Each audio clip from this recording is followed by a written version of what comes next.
Hi, welcome to another exciting episode of the Andre The Beast Crayton Show. Today we're going to tap into a topic that most people have a difficult time explaining, and that's retirement. We know a lot of us go to work every day, and we go to work specifically for that particular word in general, retirement. But imagine making your own retirement plan, putting in motions the tools to make your retirement exactly what you want it to be. Today on the show, we have a young lady that has done just that here in Indianapolis, Indiana. I'd like to welcome to the show, Miss Linda H. How you doing, Linda? I'm doing great. Thank you. You guys are making headlines all over social media throughout Indiana. Before we get into exactly what you've created on your own terms, tell the viewers a little bit about Miss Linda H. Sure, thank you. I grew up here in Indianapolis, born and raised. I come from a very large Catholic family. What do you mean when you say large Catholic family? My grandmother was one of 19 children. I have 80 first cousins just on my dad's side. Wow. There's got to be some type of joke with that many relatives walking around Indiana. It definitely is. The joke is, if you're from Indianapolis and you're Catholic, you're probably my cousin. So you grew up in Indiana Catholic. What's it like growing up Catholic?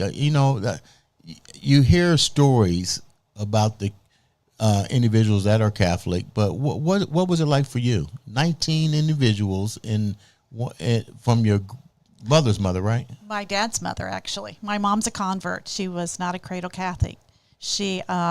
My dad was having a hard time finding someone to date that he wasn't related to. Mm-hmm. In the Catholic neighborhoods, when he would go on a date, he'd say, "Who's your mother? Who's your father?" Because more than likely they were a first cousin. Is that really true though? Very true, yes. Really? So he met my mother, a non-Catholic, and she converted. Did you guys ever hear of DNA? Well, we all kind of look alike, so.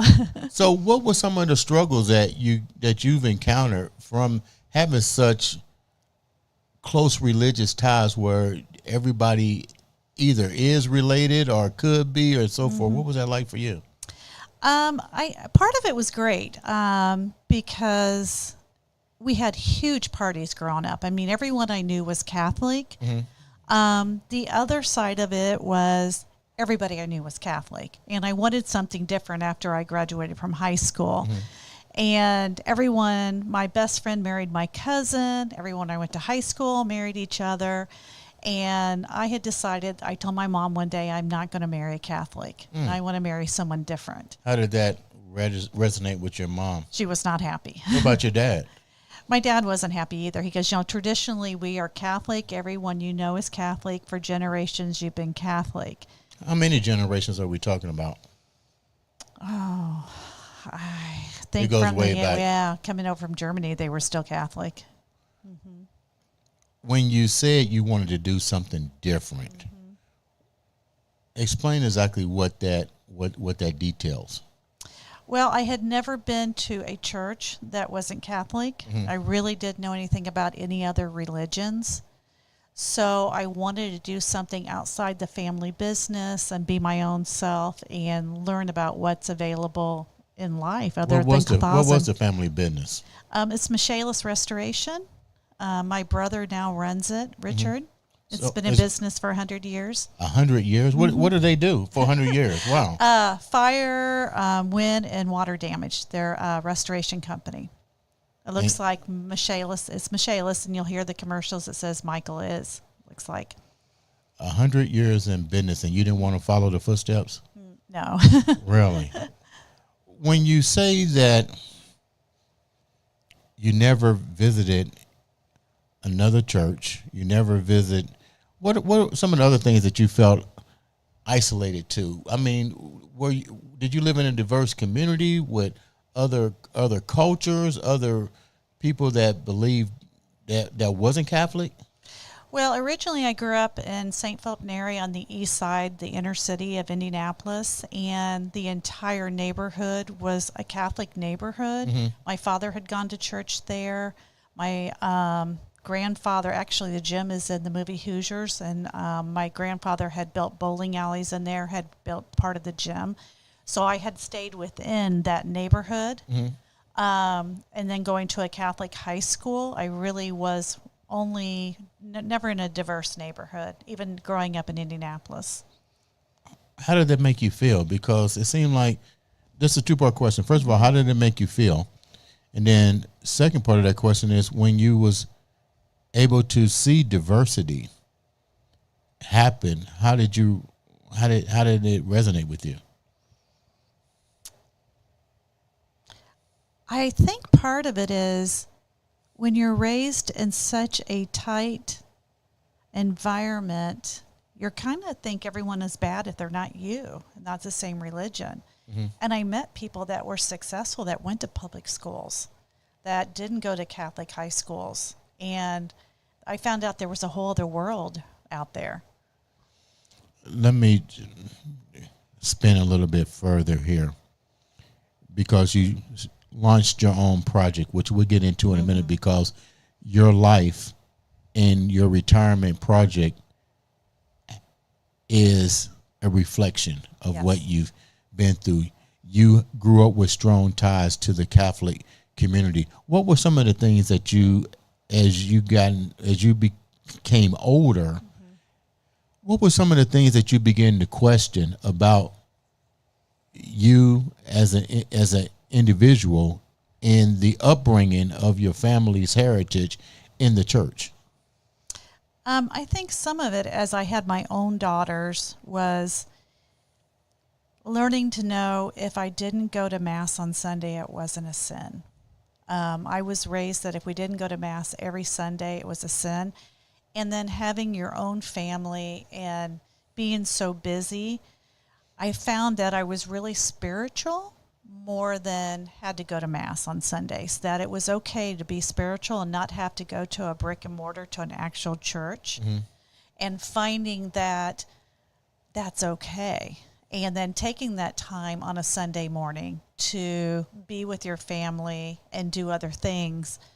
I still love Mass, but I don't feel the need that I'm sinning if I don't go every Sunday. Did you address this with the church? Did you address it with family? And if so, what was the response from both of them? Or were you guys just told, be quiet, confess, and continue to live life? Well, I didn't discuss it with family because this was way after my parents had passed away. Mm-hmm. And it was something really we just discussed as a family. Mm-hmm.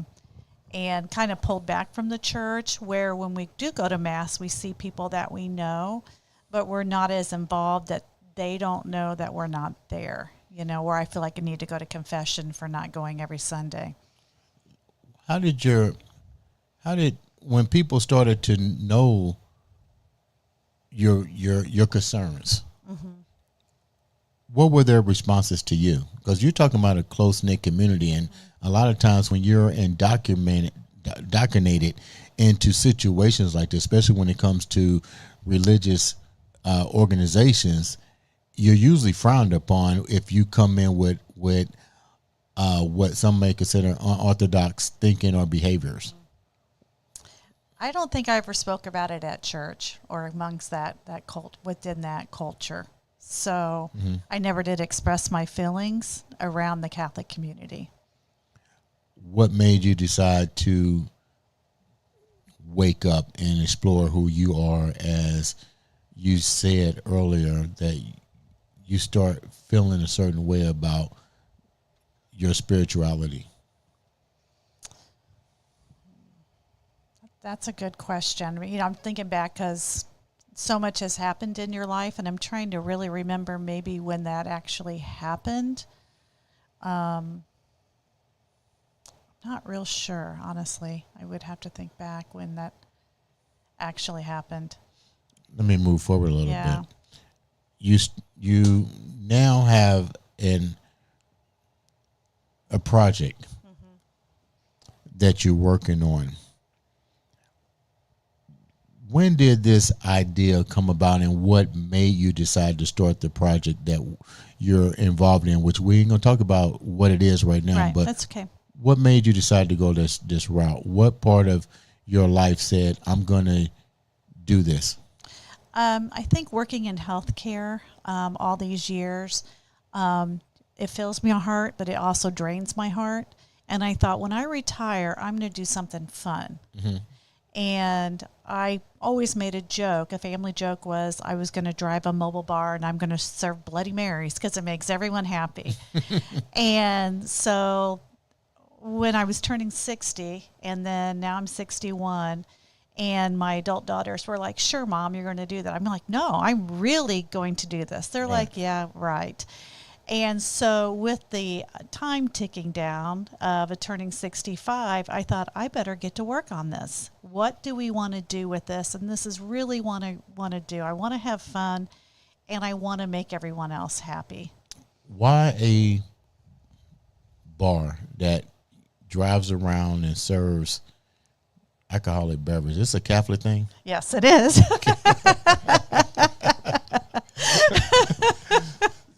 So, have you ever been to a Catholic party?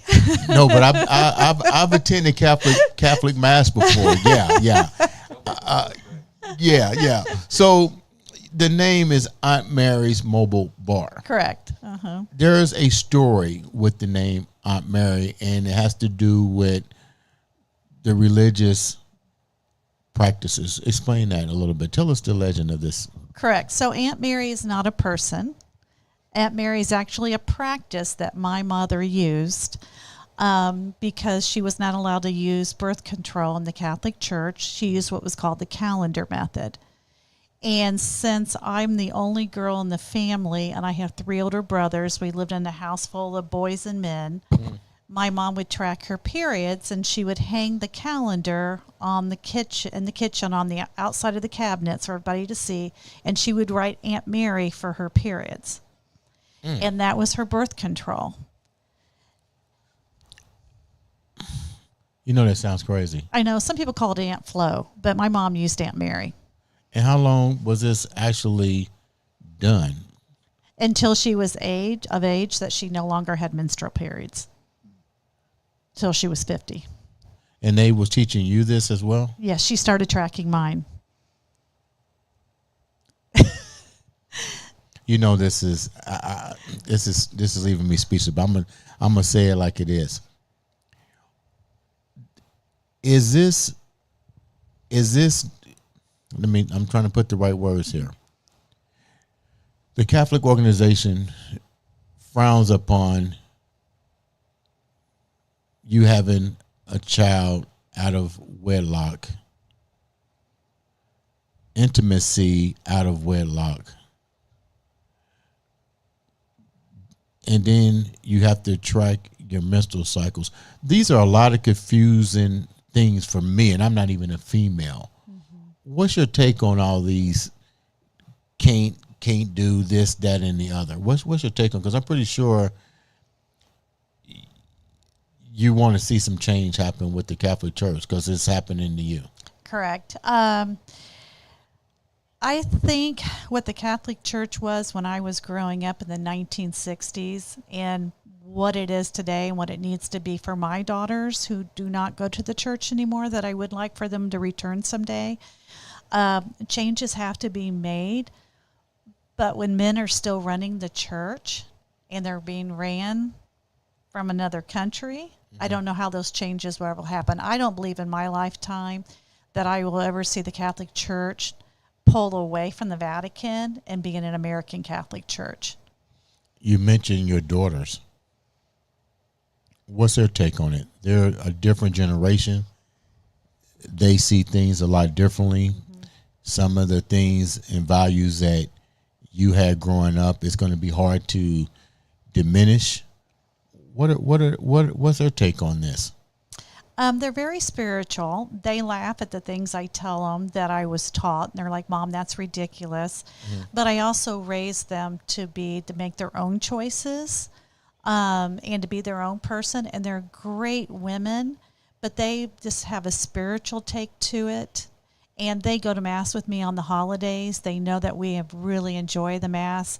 I love the consecration of the host, you're having the body of Jesus, and you take the wine and you turn it into the blood of Jesus.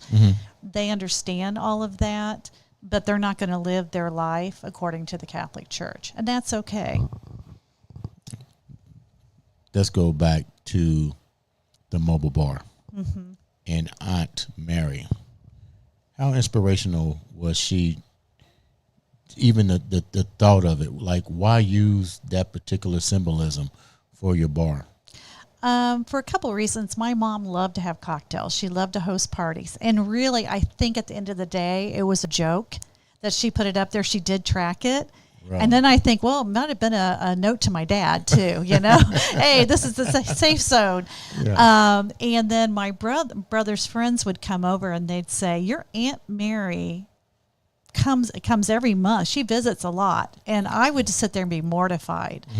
And they didn't know. They didn't know that what Aunt Mary actually was. And I just think it's a great story to talk about birth control, where it is today in 2024, what women went through in the 1960s, not only Catholic women, but there wasn't birth control available in the 1960s. What have you learned about 1960? Give me your educational information on the 60s as it relates to women and birth control and its connection to you and your religious beliefs. So in 1960, there was very few pharmacies in the United States that actually had the birth control pill. If you had a pharmacist that would actually prescribe it to you, you had to have your husband's permission to take the pill. It wasn't until 1972 that birth control became available for women. Also in the 1960s, a woman could not have a credit card unless she was married and her husband gave her permission and it was in his name. So when we were really looking at the story of having a mobile bar, everyone knows about the 1950s. Everyone knows about the 1970s. So when I started looking into the 1960s, I thought this is really interesting about where women are with birth control, with this practice that she used for her birth control.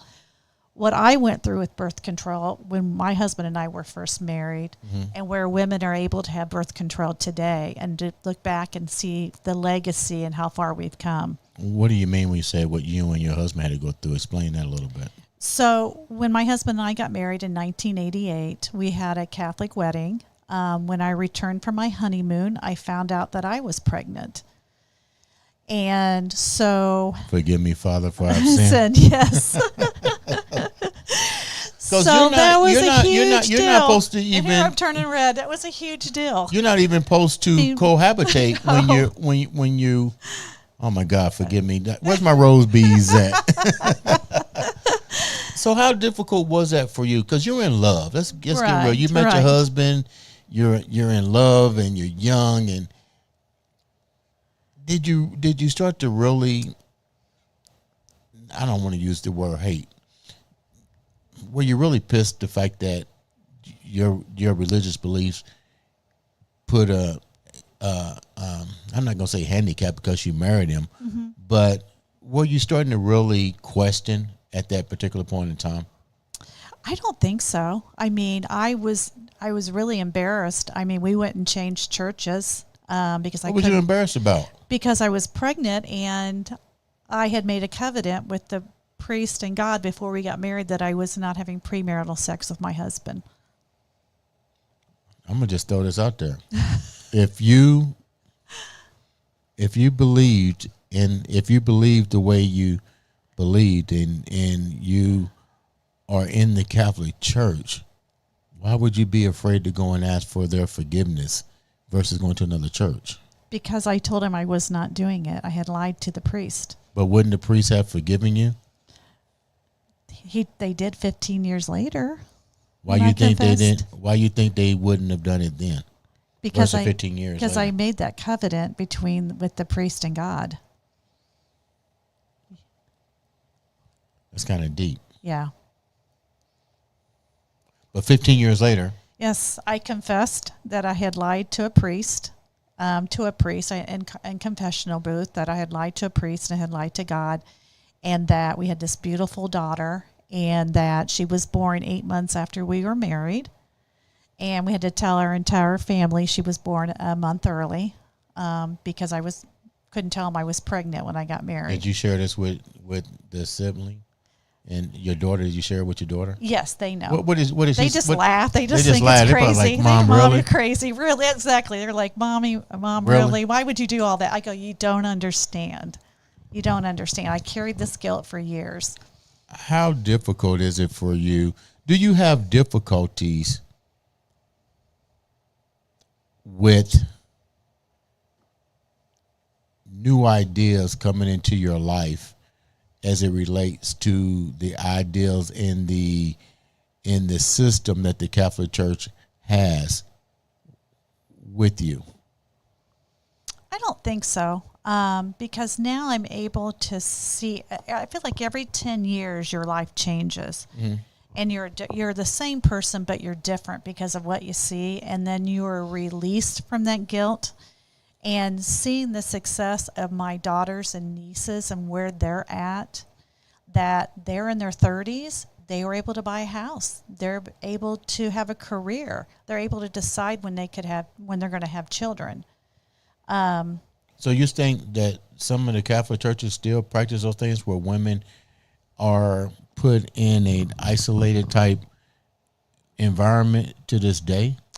The last time I spoke to a priest about birth control, he said, in your own decision and your own conscience.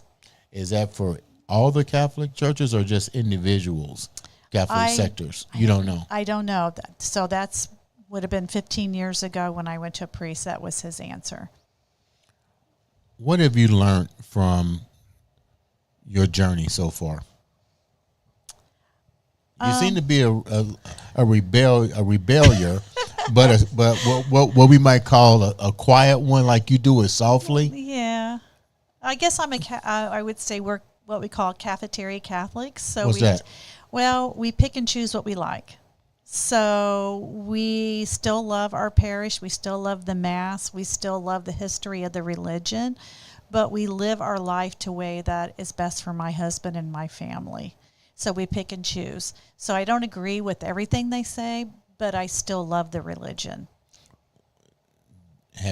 Some people will probably say that's hypocritical. What do you say about that? Yeah. What's your take on that? I guess because I have never looked for another religion, because I really love the basis of it. And it could be hypocritical, but do you have to follow everything a church says to go to a church? I agree with that. Now, let's go back to the mobile bar. Okay. You and your husband decided to do this. What was the purpose for this? You mentioned retirement and so forth. Some people may call it unconventional. My idea, when I hear people talk about retirement, they're either going to the Virgin Islands, they're getting a boat, they're getting in a sports car, and they're traveling the West Coast. You decided to put some liquor and buy an old vehicle and get on the road and party and drink and do the Catholic stuff. Yeah. So I love, one thing about being raised Catholic of big families is memories. Okay. I love creating memories, so if someone's having an engagement party, someone's having a birthday party, is creating that memory with them. We bring the 1965 Shasta camper. We're bartenders. We serve them. We bring the music. We bring the vintage vibe. And it's fun. It is fun. Whose idea was it, and why a 1965? What's it called? It's called Aunt Mary Mobile Bar, but it's named Pauline after my mother, because my mom was just fun. And I also wanted my nieces and daughters and my granddaughter to know about their grandmother. She passed away to 96, so they really didn't know their grandmother. And she was a hoot. You knew her. Yeah, she was a hoot. What made her a hoot? She was funny, very superstitious. She would always take salt, throw it over her back of her shoulder. Really? You don't have none of her traits? Think about it. Think about it now before you answer that. Do you have any of her traits? Oh, I'm probably crazy. Okay. Yeah. Okay. We like to have fun and crazy, just like to have a good laugh and love bringing joy to other people. Mention the vehicle that you bought. So, yes, we bought a 1965 Shasta camper. Why? 1965. Just went back into looking at the 1960s and doing the whole story on Aunt Mary, and looking when birth control, and kind of decided on that era of 1965. When you share your ancestrage with your two daughters, do you see any of your family, your aunt or your grandmother in your daughters? I do. I see it in my nieces too. I think their passion to have fun and to make and bring happiness to people, and being spiritual in their own way and being loving. The other thing, and talking about my mom, one of the things about her was when I was a little girl and we'd be walking downtown Indianapolis, she would say, see a penny, pick it up, put it in your shoe for good luck. I've got a penny in my shoe right now. Are you serious? Yes, I do. And so my mom sends us pennies. I find pennies randomly everywhere. My granddaughter. Penny from heaven? It is pennies from heaven. And so our bar and our mobile camper, we took all 1960 pennies. I have a cup of pennies at home. And my daughters find them. My nieces, my granddaughter who's 6-year-old find pennies. And you don't hardly see change anywhere.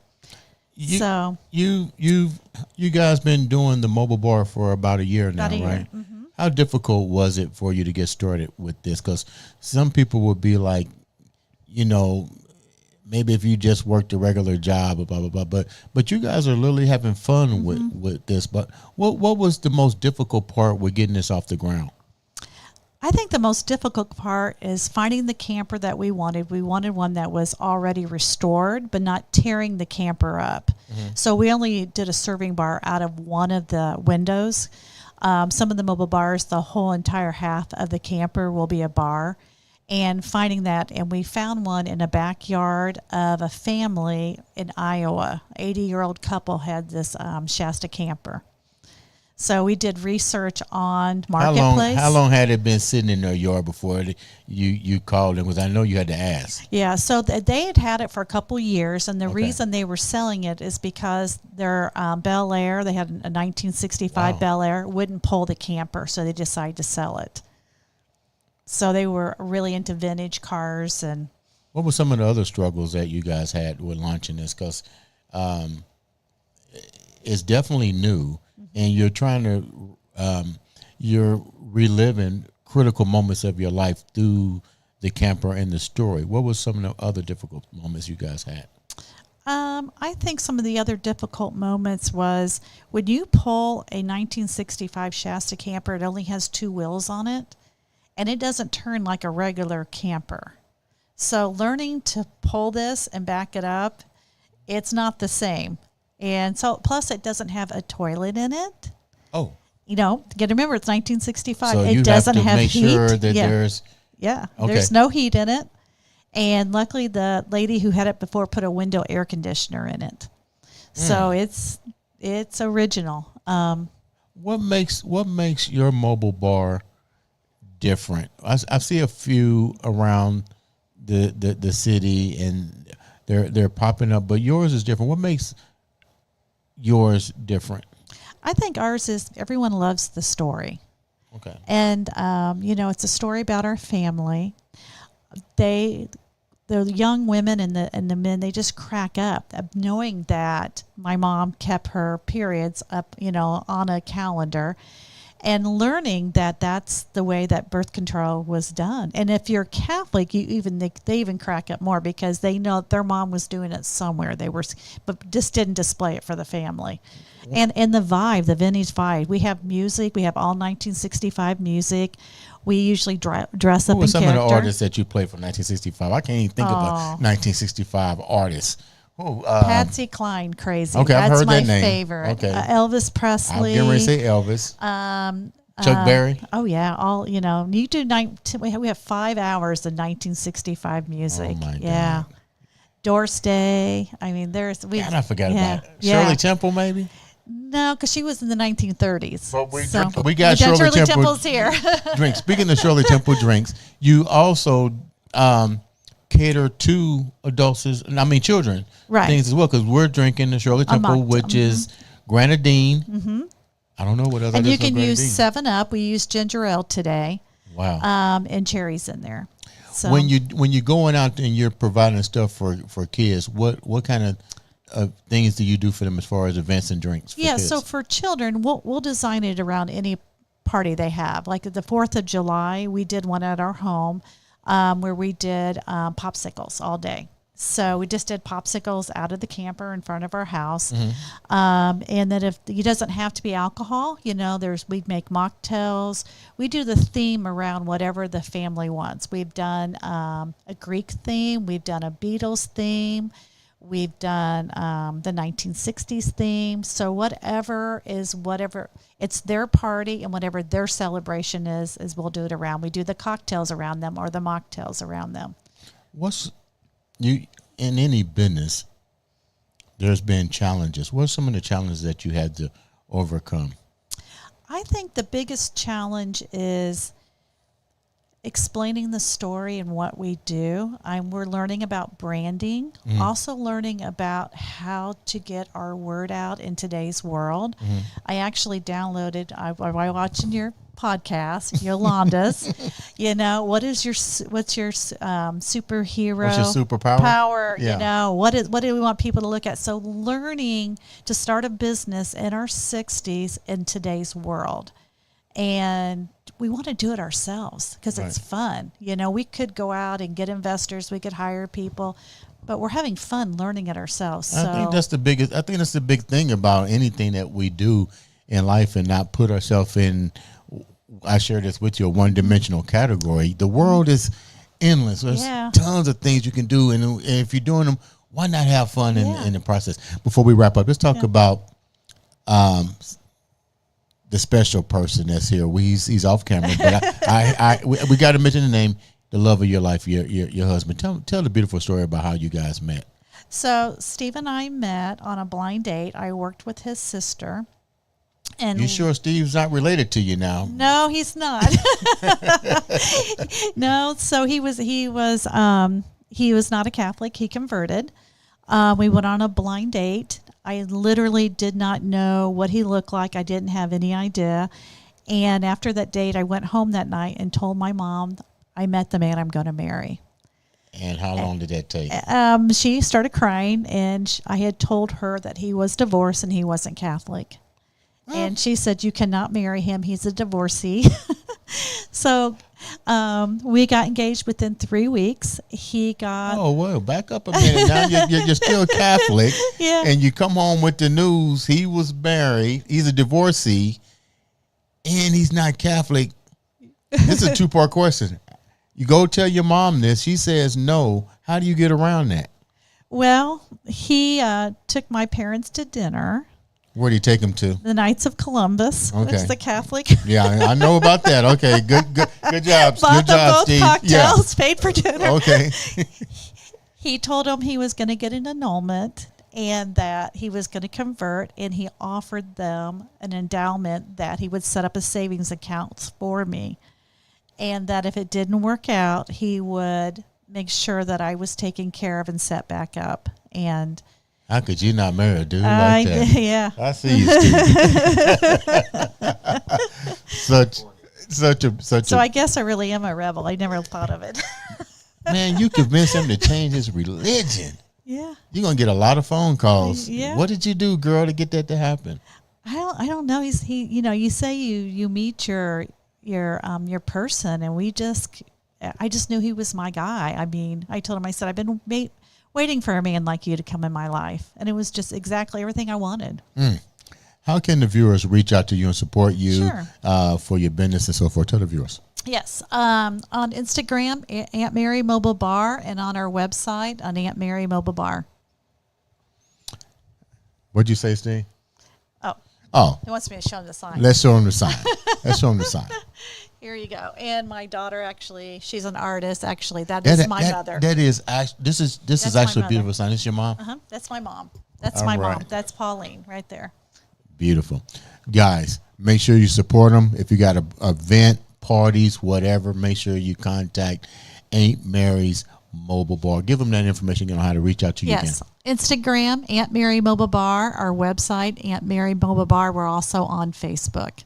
Ladies and gentlemen, this has been another exciting episode of the Andre the Beast Crayton Show.